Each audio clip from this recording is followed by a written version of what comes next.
Kublai ya fi baro. Naka gospel kat como Markus kelenang ba nyaw ba kat pra. Ba Jisu la ong pim khen snap ya ka hukum ublay ba fi kongo ya ka dustur ke bri. Bet kene kalong ka wege jimpon shoy ka ba kraw ka ba ab ya nga ba di fi haba ngisdang ban pule ba ban parsyang ban imsingi ya ka tenjong ublay. U batay shu alor gane kaju ka lenong de khat ar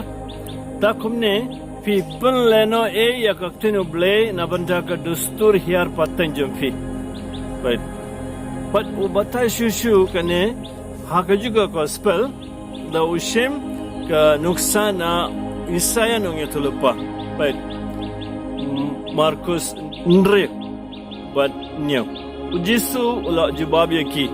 u Isaya ula kren kabade syapang jumfi haba ula yatulupa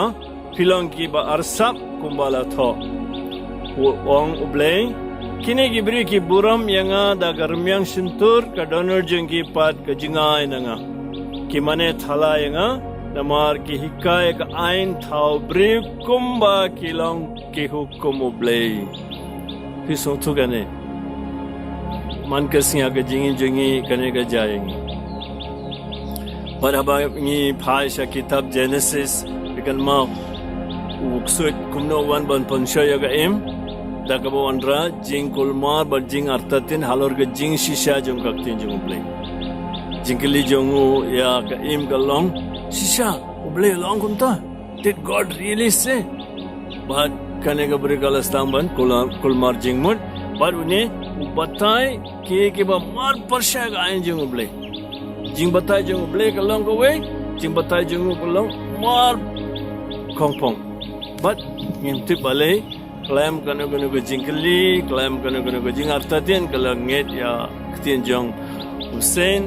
la kletno ktien jong ublay kini ginja matrai ke jing jong aba jumpi bunsin but mentaga singi bau Jisu hi uyarap yangi ban sungtu kene ke jing shisha tongin ya pide ban pulai biang uson